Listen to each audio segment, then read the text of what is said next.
In this video, we're going to be sharing our top fat loss tips based on our own personal experiences, as well as our experiences coaching clients over the years. Aaron, let's start with you since you're in the middle of a mini cut right now. What is one of your top fat loss tips? For me was creating a menu, and I think it's made a big difference in this go around. There has been it's probably the least variance I've had diet wise, and I don't even know how many years.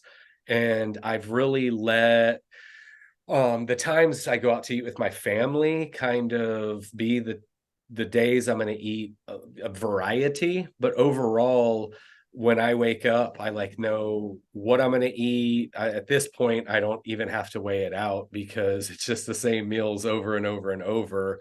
And I've also found it's just made like hunger has been very, very predictable. And so right now, I would say that has made the biggest difference in this cut. And it's kind of my top tip personally. Yeah. So what would an example like? What would your meal plan look like? So right now in the morning, I am doing an egg white omelet. I throw one egg in there, handful of spinach, oatmeal, and blueberries with a little bit of protein powder. So roughly for me, it breaks down to, I don't know, about 700 calories. Then I do my post workout. It's kind of the same thing, except I switch out the berry for so oatmeal, raspberries, a scoop of protein powder, and a handful of almonds. Then lunch is chicken breast. I do that in the air fryer with some onions and some white rice. And then dinner has been probably for the last 5 months. It's been potatoes. I do some ground beef, a bell pepper mix, and some avocado. Pretty simple. Very cool. So basically, your three meals and kind of a post-workout shake, drink, snack type thing. Yeah, a little snack in there. So if I do add variety, it's in there, but it's the choice is almonds or 100% dark chocolate. So Very cool, man. Very cool. And that's, have you played around with different meal frequencies, I guess you could say? yeah, so for the longest time, I always did 3 meals. And when I started my bulk earlier this year, like my intake was so high, it just was no longer possible to eat everything in 3 meals. And so I expanded it into 5 meals. Now, when I went down into a deficit, I wanted to simplify a little bit more. So I've been rolling with the 4 meal structure and really 3 meals with a post workout snack. Yeah. So, yeah, definitely. Perfect. That's on point with how I roll as well. And same thing. I think that's one of my top tips as well because it makes it mindless, it makes it effortless. Um, I am very consistent with my first three meals of the day. Dinner, I get a little bit of variety, but it typically is like salmon, a starchy carb, and a veggie there. And I'll do that usually three times per week. Sometimes I'll have more fish or later on the week, maybe a tuna steak or something like that. I'll have chicken at least, like I'd say about once a week, maybe pork once a week, and some like lean ground turkey or beef or something along that lines another time. But very, very consistent with my go-to meals. Again, usually a lean protein, starchy carb, and a veggie. But yeah, those first three meals are the same each and every day with the breakfast morning shake. Then my eggs, oats, and berries there, and veggies for my second meal. Greek yogurt and berries for my third meal, which is again kind of I consider that a snack, and that's Yeah. always post workout for me. Yeah, so it just makes it mindless, it makes it effortless. I always tell myself I want to get more variety in my meals, um, but with time and being busy and everything, it's just so easy for me just to it just automatic behavior. So I definitely can't, my top. yeah, yeah. Sorry to cut you off there, but I can't imagine if I had to choose a different meal every day, multiple times per day, Mhm. especially given my schedule right now. It is, um, uh, it's not optimal, far from it, but it has made the process a lot smoother. I will say that. Mm-hmm. Yeah, yep, no doubt about it. I'd say one of my top tips is, I think chances are anyone who's watching this right now has probably tried to diet in the past, tried to lose weight in the past. And I'd say like spend a little time kind of reflecting on those past experiences. What did you find was working for you during that time? What did you like about the process? And what were some of the reasons why you didn't stick with it in the first place? What did you learn from those experiences so you could improve upon them this time around? So maybe it was weekend binges where they're struggling point that made it tough to stick to their diet, or maybe they're being too aggressive with their diet, or it could be a variety of factors, temptations, just being aware of those triggers, those things that kind of prevented you from sticking with it in the past, and thinking of how you can improve upon it rather than trying to totally reinvent the wheel with this fat loss phase. Just learn from past experiences and make some subtle improvements that can um, carry you forward through this process, knowing that you're going to be probably doing this again in the future as well, and learning and growing from each and every time that you go through these experiences. Yeah, awareness is something I've been talking about a lot lately. And I think there's been periods where I maybe haven't been kind of living the way I wanted to and seeing the results of that, and just kind of wanting to sweep it under the rug and not think about those things. But going back, like you said, and really kind of unraveling why you did those things. Was it emotions? Was it stress? Was it environment? It's critical to then be able to apply forward and how to set yourself up for success, and not just in the next 4 to 8 weeks, but forever. Yeah, I think there's so much to learn.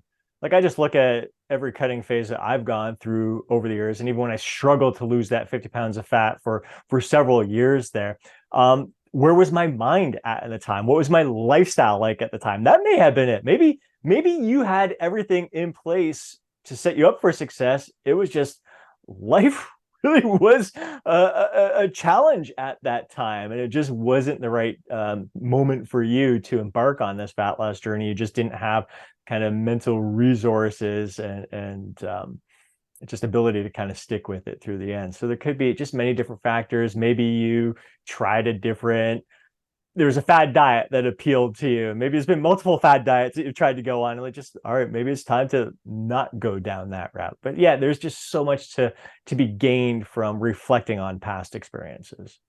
So it's funny, you stole my next my top tip, which is it's kind of two, but setting reasonable expectations, and also really evaluating the season of life you're in. Because if it's kind of like it works on a scale. The more chaotic life is, kind of the more compliant you have to be, the more you have to control to get the desired results. And when there's so many external factors outside of your control that are happening, you really, really, really have to be on point to control for everything else to get the desired result. And sometimes I don't think that's worth it. Where is if you say, okay, I wanted to accomplish this in 6 weeks, but realistically, 9 weeks is going to give me more breathing room. Like there's a little bit more margin for error there. And so that's another thing that I have found, especially as I'm not in control of a lot of my schedule outside of a very shortened few hours during the day when my kids are in school and my wife is working. But outside of that, with the kids' activities, all of the things that I have going on, there's a lot that I just don't have control over. And so pushing a time frame out a little bit has been critical for me. And I've found for a lot of my clients who have to travel 2 and 3 weeks out of the month. Hmm. For sure. And it's not easy because we tend to be impatient when we have a goal and everything. But yeah, giving ourselves that extra room, extra rather than go thinking ourselves like have a bad week and going, oh my God, there's no way I'm gonna achieve this goal on time. Right. Give yourself extra, it's okay. Like that's why it's good to have that outcome that you're aiming for, but just really breaking it down to focusing on the process and again just learning and growing every step of the way. So if things are thrown out of a wrench gets thrown into your plans, so you learn from those experiences and it's now is a new day to move on and move forward and keep pushing towards your goal there. But yeah, I think that is a solid tip. No doubt about that. Uh, yeah, because life does happen. Life does Yeah, happen for kind of sure. constantly. What would be your next tip? Again, I think it's very much in line, like we've talked about structure with nutrition. Um, and yeah, going with our time in our life. So based on depending on how much free time you have, like trying to structure in your activities as well, structure in your sleep. Trying to keep things as routine as possible because again, it tends to make things mindless. You're just basically programming yourself to do certain things at certain times every day of the week. But again, being realistic with that, if life is really busy, don't tell yourself I'm going to work out, weight train 6, 7 days per week. I'm going to do cardio every day.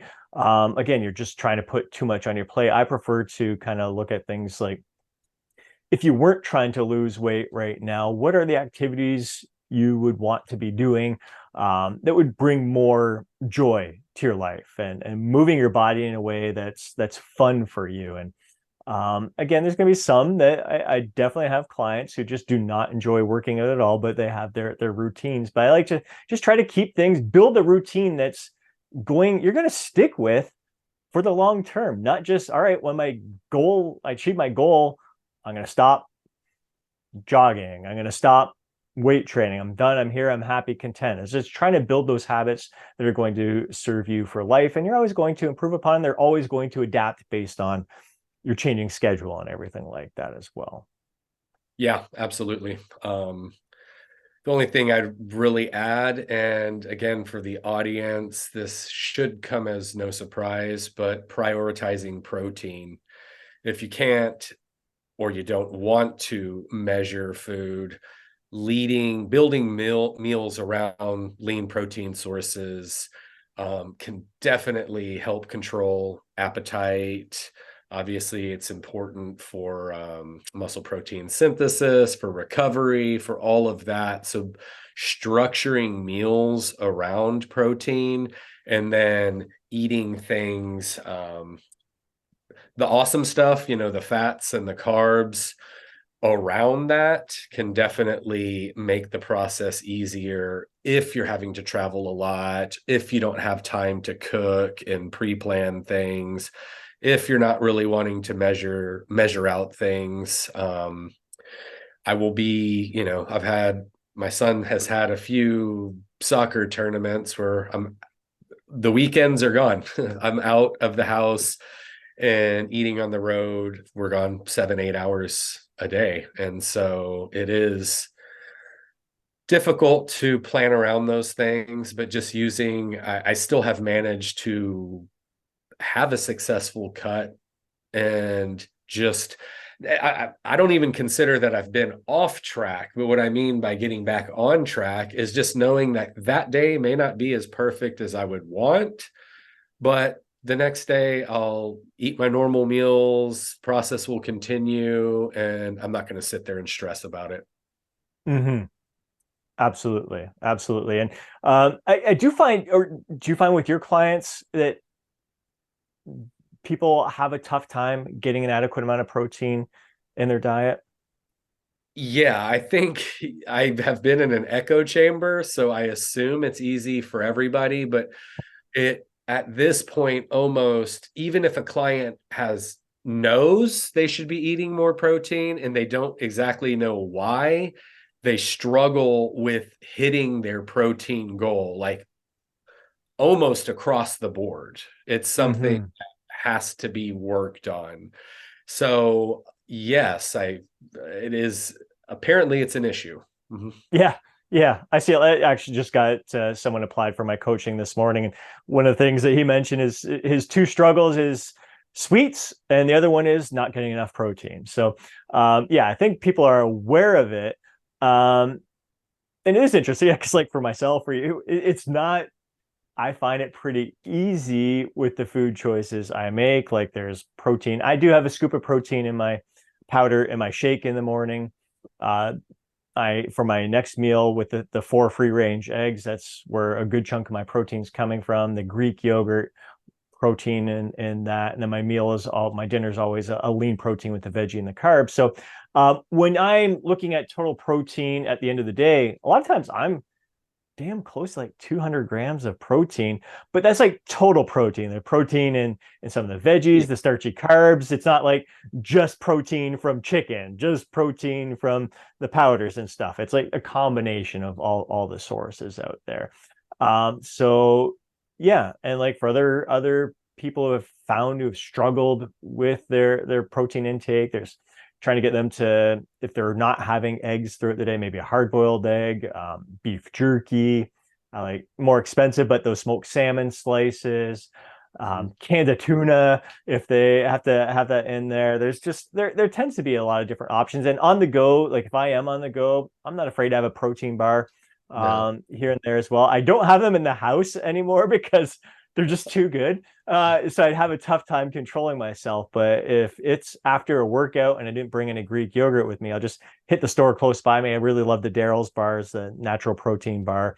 Um, and that suits me really well there. But yeah, I prefer to get it from more natural whole sources. But yeah, don't be afraid to have a protein bar here and there or a scoop of protein powder in a shake. Yeah, absolutely. And for my clients that have to travel a lot, like my number one source of on the go protein, if it's not pre-packaged protein powder, it's beef jerky, because you can get some that are, 36, 40 grams a bag, and like 1 to 2 grams of fat and zero carbs. So it's perfect to pair with a piece of fruit. You can even throw a handful of almonds or whatever you'd like there. And calories are pretty low. It's satiating, easy. You put that together in a minute and you're kind of off to the races until you can get like more structured nutrition. 100%. Yeah, and I love it. It just tastes good too. So many different flavors. It's, yeah, lots of options there. I'm a big fan of the beef jerky. Now, you kind of briefly touched on it earlier with whether they're measuring portion sizes or tracking calories. Are you a fan of whatever approach kind of works best for them? Like, do you encourage the calorie tracking in the beginning, or if they were find it too stressful, just focus on portion control? What method do you go with? So yeah, to start off with, I always start with we're going to start out measuring, with the goal being to move away from that and to focus on things like eating to 80% fullness, learning to differentiate between like I just ate way too much and I could eat more, but I'm comfortable. And so just using the portion sizes, like, for a fist would be a protein, a serving of protein or carbs. So just building meals like that, just so they can bring awareness when Mm. they don't have the scale. But to start off with, whether we are focusing on muscle gain or in a fat loss phase, I do think it's paramount to learn that skill. Like, what does an actual serving size look like? And I hear it all the time. And now it's kind of a running joke with me and my clients. They're like, God, I can't eat peanut butter anymore because I know what a serving size looks like. Hmm. It's So always true. blessing. So true. And that's really it. That's the beauty of it is it's just an eye-opening experience. It's meant to be an education, not something to be used as a crutch over the long term. But what's really important is having that heightened sense of awareness. You're logging the calories, but you got to be aware, right? That's you see the portion size of how many calories are in that meal, and then you pay attention to your satiety as well. Like, all right, that size of meal was pretty darn good. Then you start making swaps as well. Mhm. It's I can only have that little tablespoon of peanut butter, not the gigantic thing. But what else can I include in there to make it more voluminous and filling and all that? So, yeah, I'm a big fan of tracking over the short term as well because of that educational experience. But the bottom line is, I think some sort of tracking has to be in play if you are Yeah. just rolling with portion sizes. Like if you do decide, you know what, I just don't have, I even though I think tracking is pretty damn easy for the most part once you get comfortable with it, and you do have the meal structures in place, so it's just saving a meal and you're just repeating that process over, and it becomes pretty much effortless at some point. But if you're like, I just don't want to do that, you do need to have that kind of consistency with your meals and be very aware of the portion sizes that you're consuming each and every day.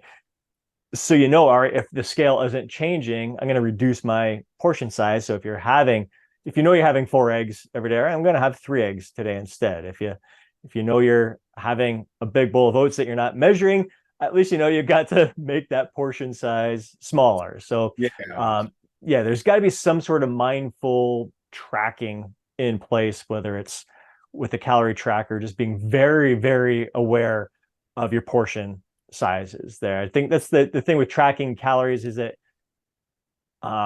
at least you have a clear picture, a better understanding of what's going on. If you're just kind of going based on portion size, there's a little bit of guessing, but it can still be valuable for a lot of people. Yeah, I mean, like I said, I think it's a critical skill to learn to be able to live that lean lifestyle that we always preach, and even revisiting tracking when you have Mm-hmm. doing it for a while, just to kind of no pun intended, but to weigh in, um, and make sure that you're eating enough calories to support your goal, because ultimately that's why we track and why we measure, just to make sure we're continuing to progress. Absolutely. Yeah. No doubt about it. No doubt about it. It's yeah, I'll revisit from time to time just to make sure my eyeballing skills are good, and yeah, to make sure I'm getting enough during a muscle building phase, and just to see how I am, because I rarely track anymore. But I mean, this has been years and years of experience. And that's the beauty of going through this process with that heightened sense of awareness. It's no longer a crutch, it becomes a tool that you use every once in a while just to make sure everything's all good to Yeah. go. Yeah. Yeah. Very cool. But hey, as you can tell, like from our tips here, it's not rocket science. It's keeping things simple. It's working with your lifestyle, designing your lifestyle in a way that's going to serve you best at whatever stage of life you're at right now. And know it's going to evolve as each stage of your life evolves as well. So don't overcomplicate the process. There's no weird secret tricks that we are offering up here. It's just No. making things as simple and easy on yourself as possible, as mindless and effortless on yourself as possible, because it's hard being in a calorie deficit. It's tough. It's hard work. So you want to make it as easy on yourself as possible. Yeah, definitely is challenging. You've kind of said it all, and I would just say, and I know you agree with this, is just to allow time for the process to unfold. Even if it's not happening as quickly as you would want it, it doesn't mean it's not working. It simply means that maybe your body needs more time to adjust, and that's it. Mm-hmm. And it just presents another opportunity to learn and grow. And yeah, the next time you'll be more aware that it's going to take a little longer than you expect it to be, and you'll be able to handle it, or you'll make the adjustments sooner in the process as you're going along there. Very cool, Aaron. Well, I'm looking forward to seeing how things wrap up for you in this mini cut here. It's great to see you staying lean throughout the muscle building process, and really looking forward to the muscle gains that are revealed at the end of all of this. So I appreciate you joining me. I hope everyone found value in our tips today. If you did, please do a huge favor and smash that thumbs up button. We'd really appreciate it. And if you want to see more videos like this, be sure to hit the subscribe button and let a fellow bro know if you think it would be of benefit to them. And before you go, don't forget to drop a comment down below. Share your thoughts, share insights, share your feedback. Let us know if we missed any tips that you have found really helpful to you and what tips resonate with you from our video today. Have yourself an amazing day. We'll catch you in the next video.